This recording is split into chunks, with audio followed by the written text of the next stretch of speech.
चलिए अब देखते हैं एक्सेल में डेट एंड टाइम कैसे कैलकुलेट करते हैं और टेक्स्ट और नंबर को हम ज्वाइन कैसे करते हैं। सेशन स्टार्ट करने से पहले एक बहुत ही इम्पॉर्टेंट नोट, आप इस एक्सेल शीट को डाउनलोड कर सकते हैं। इसकी लिंक डिस्क्रिप्शन बॉक्स में भी है और सजेशन बॉक्स में भी है, सो दैट आप भी साथ साथ प्रैक्टिस कर सकते हैं और बाद में भी इसे रिफ़र कर सकते हैं। तो चलिए लेट्स बिगिन। सबसे पहले हम सीखते हैं डेट फंक्शन।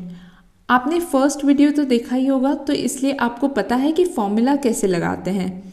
अब मान लीजिए हमें कैलकुलेट करना है कि आज की डेट क्या है। तो यहाँ पे टुडेज़ डेट है, तो इस सेल को हम सिलेक्ट कर देते हैं, डबल क्लिक करके इज़ इक्वल टू टुडे और ओपन और क्लोज ब्रैकेट, एंटर। तो ये आ गया आज की डेट, जो है मंथ, डेट और ईयर फॉर्मेट में।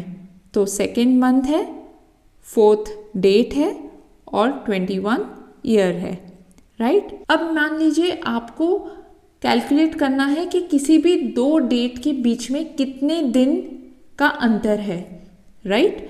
तो मान लीजिए आपके बर्थडे में और आज में कितना डिफरेंस है, कितने दिन बाकी है।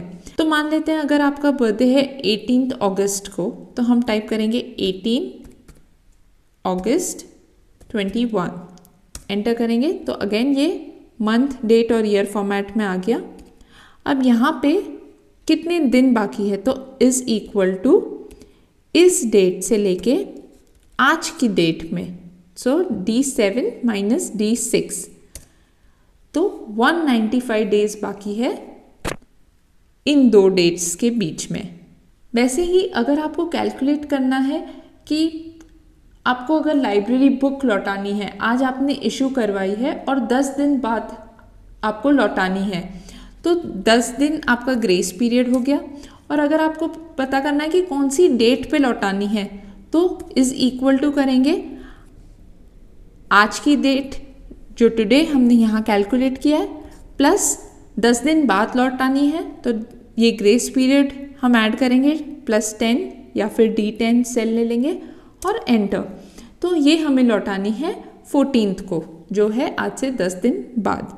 तो हम ऐसे कैलकुलेट कर सकते हैं। अब आपको एक चीज़ का ध्यान रखना है, अगर आपका ये सेल डेट फॉर्मेट में नहीं है तो यहाँ पे आपको बहुत ही रैंडम नंबर्स दिखेंगे। मान लीजिए अब इसको मैं एक नंबर फॉर्मेट में कर देती हूँ, तो आपको ये कुछ अलग नंबर्स दिखेंगे। अब ये होता क्या है, बेसिकली एक्सेल जो है वो डेट और टाइम हमेशा नंबर में कैलकुलेट करता है।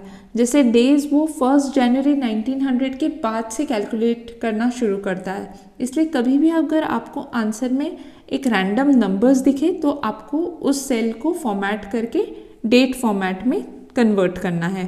कैसे कन्वर्ट करना है, यहाँ से आप डेट सिलेक्ट कर सकते हैं या फिर मोर नंबर फॉर्मेट्स में जाके आप डेट सिलेक्ट करके जो भी डिज़ायर्ड आपका फॉर्मेट है वो आप सिलेक्ट कर सकते हैं। चलिए अब देखते हैं टाइम फंक्शन। जैसे हमने डेट कैलकुलेट किया, वैसे ही अगर हमें टाइम कैलकुलेट करना है, तो is equal to now open and close bracket. तो ये आपको करंट टाइम क्या है ये बता देगा। वैसे ही अगर आपको कैलकुलेट करना है कि आपके एम्प्लॉय ने कितने घंटे काम किए हैं, तो बेसिकली वो कितने बजे ऑफिस आए हैं, कितने बजे ऑफिस से गए हैं और उनके लंच ब्रेक या और कोई भी ब्रेक्स हैं वो कितने हुए हैं, राइट। तो एक एग्जांपल यहाँ पे लेते हैं। मान लीजिए उनका इन टाइम है 8 बजे, लंच के लिए 12 बजे गए, 1 बजे लंच से वापस आए और ऑफिस से 5 बजे निकल गए। तो टोटल कितने घंटे काम किए, 8 आवर्स। ये कैसे कैलकुलेट किया, F2 दबा के हम फॉर्मूला समझ लेते हैं। D35 जो है हमारा आउट टाइम, इसमें से हमने इन टाइम माइनस किया, D35 माइनस D32, तो ऑफिस से कितने बजे गए और कितने बजे आए थे ये 2 माइनस कर दिया। फिर हमने इसमें से माइनस किया लंच से वो कितने बजे वापस आए और माइनस कितने बजे गए थे। बड़े नंबर से हमेशा छोटा नंबर माइनस करेंगे, राइट। तो D34 से D33 हमने माइनस कर दिया और इसे भी क्लोज कर दिया।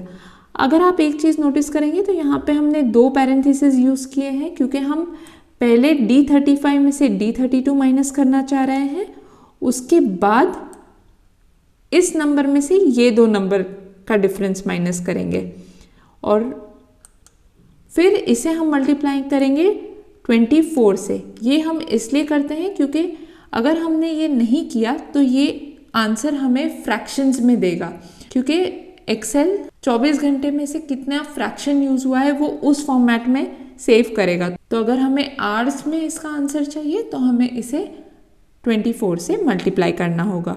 चलिए अब हम देखते हैं कि टेक्स्ट और नंबर्स को हम कैसे ज्वाइन करते हैं। काफ़ी बार हमें जो डेटा है वो अलग अलग कॉलम्स में मिलता है। एक एग्जाम्पल लेते हैं, मान लीजिए मुझे इस फॉर्मेट में चाहिए, जैसे पहले लास्ट नेम चाहिए, फिर कॉमा चाहिए, उसके बाद स्पेस और फर्स्ट नेम चाहिए। ठीक है, हमेशा टेक्स्ट ज्वाइन करने के लिए मैं एंड साइन को यूज़ करती हूँ। तो यहाँ पे पहले मुझे लास्ट नेम चाहिए तो इज इक्वल टू, ये सेल सिलेक्ट कर दिया D3 क्योंकि ये लास्ट नेम है, एंड सिलेक्ट कर दिया और फिर फर्स्ट नेम सिलेक्ट कर दिया C3 और एंटर कर दिया, स्मिथ नैन्सी। तो लास्ट नेम और फर्स्ट नेम तो मुझे मिल गया, लेकिन ये दोनों एकदम से जुड़ गए हैं। मुझे इसके बीच कॉमा भी चाहिए और स्पेस भी चाहिए। हम इस फॉर्मूले को फिर से एडिट करेंगे, डबल क्लिक करेंगे तो सबसे पहले मुझे लास्ट नेम चाहिए, उसके बाद एंड इन्वर्टेड कॉमास ओपन करेंगे और यहाँ पे डिफाइन करेंगे कि मुझे एक कॉमा चाहिए और एक स्पेस चाहिए और फिर इन्वर्टेड कॉमा क्लोज करेंगे और फिर से हम एंड डालेंगे। तो बेसिकली हम बोल रहे हैं कि D3 को एंड के साथ जोड़ो इस चीज़ से जो मेरी कंडीशन है, और फिर इस चीज़ को एंड से हम जोड़ेंगे C3 सेल से जो मेरा फर्स्ट नेम का सेल है। अब इसे हम एंटर करते हैं, आ गया Smith Nancy, Smith comma space Nancy. ये है मेरा डिज़ायर्ड फॉर्मेट। वैसे ही आप आपके हिसाब से फॉर्मेट डिज़ाइन कर सकते हैं। अब इसी के साथ साथ मान लीजिए आपको टेक्स्ट और नंबर्स को दोनों को साथ में ज्वाइन करना है। यहाँ एक एग्जाम्पल ऑलरेडी लिया हुआ है। टुडेज डेट हम कैसे कैलकुलेट करते हैं, टुडे का फॉर्मूला डाल के, राइट, करंट टाइम नाउ का फॉर्मूला डाल के। अब मुझे इन दो सेल को एक सेल में चाहिए, राइट, तो मैं क्या करूँगी, यहाँ पे फॉर्मूला देख लेते हैं, F2 दबा के C28 ये कॉलम ले लिया, एंड का साइन डाल दिया, एक स्पेस दे दी बीच में और एंड का साइन फिर से, और D28 को ज्वाइन करना है, राइट। तो हमने ये डाल दिया और एंटर दबा दिया। अब ये जो आंसर हमें आया है ये अगेन नंबर फॉर्मेट में आया है।